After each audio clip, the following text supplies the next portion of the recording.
Welcome to the show, Marjorie. Thank you so much. It's a pleasure to be at the Jamaica Stock Exchange. Absolutely great to have you. Talk to us. JCDC, I mean, you've been around for quite a while. Who exactly is JCDC? What are some of the things you're responsible for? All right, so the JCDC is the Jamaica Cultural Development Commission.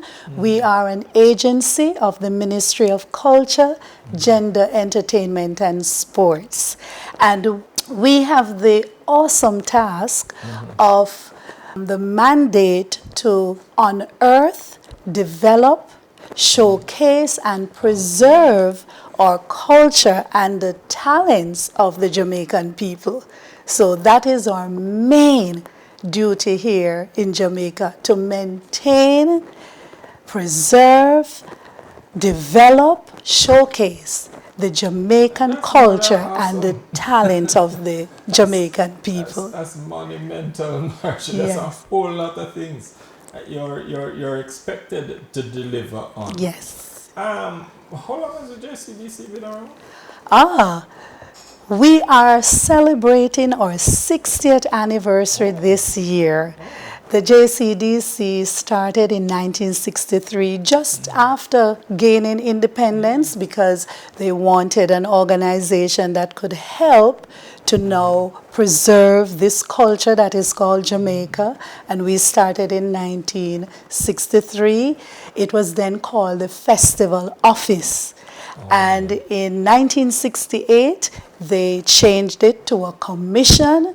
And the mandate they added then to ensure that we commemorate all our heritage, cultural heritage. So we would have been the persons responsible for our independence celebration or emancipation or heritage, and even now our Labor Day, which is coming up May 23rd. That one I didn't know. That Yes, we are also responsible for the Labor Day. So the JCDC, you put on a number of competitions, and I suppose as you, based on the mandate that you just told us about, we could now understand and see why there are so many. But talk to us about some of these competitions and the ones, Yes.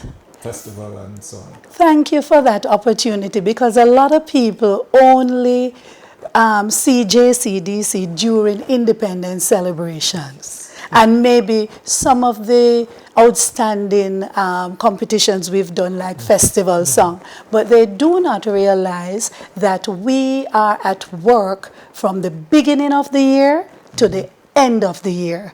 We start at the JCDC with our performing arts competition, and we call that one of our staple. It's a foundation competition. There are 5 areas in the performing arts: or music, speech, dance, drama, traditional folk form.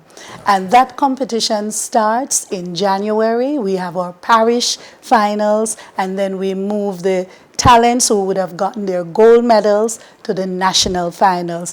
That is going on right now in Kingston at the Little Theatre.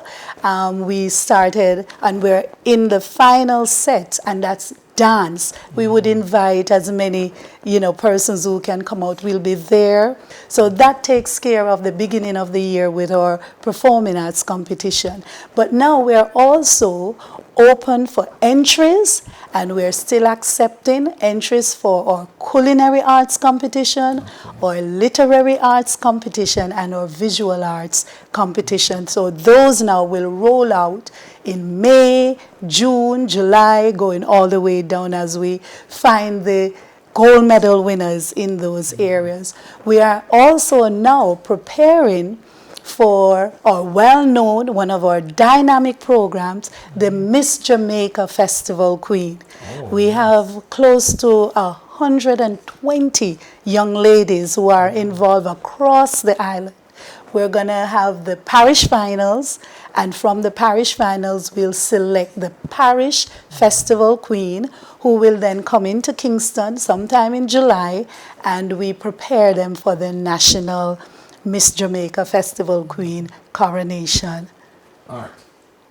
Given our culture is so loved by others abroad, I mean, Jamaican culture punches above its weight, whether entertainment, whether food, culture, yes, everything. As you're talking about now.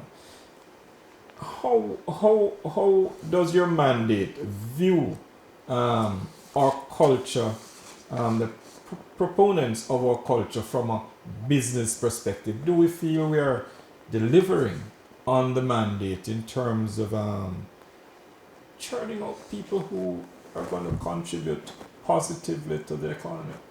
Most definitely, because not only are we identifying the talents, but we have a big role in the training and development of those talents. So when we receive our entries, we take them through workshop settings and we do the training. So there goes personal development also.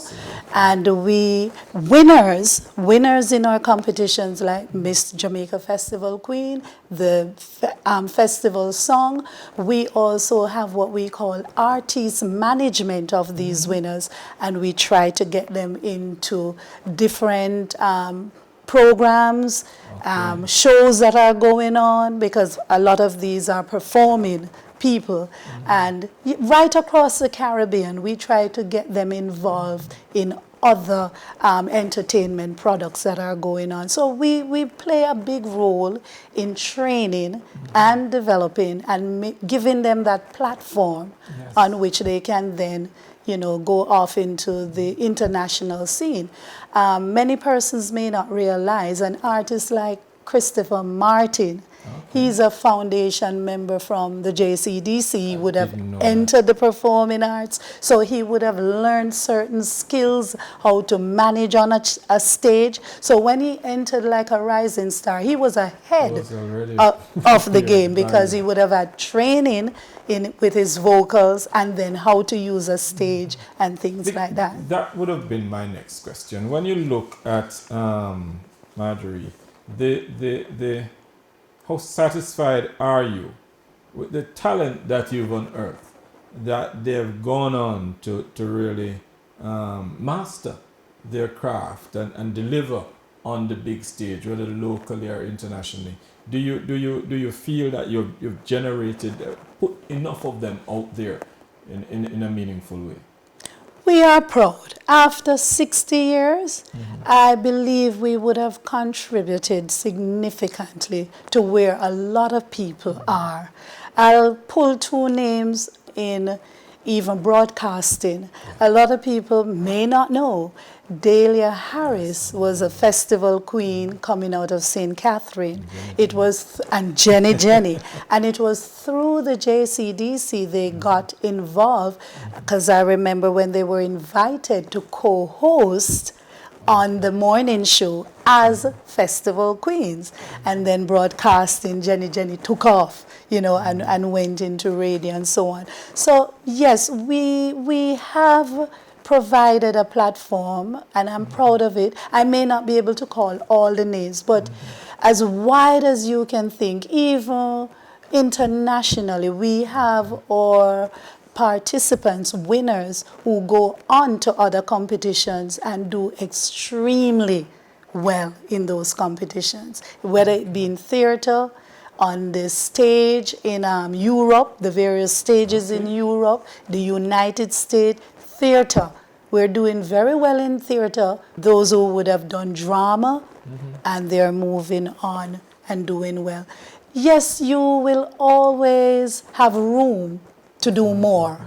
And that's what we're looking now. How can we use this technology to provide more exposure to those talents that are coming through?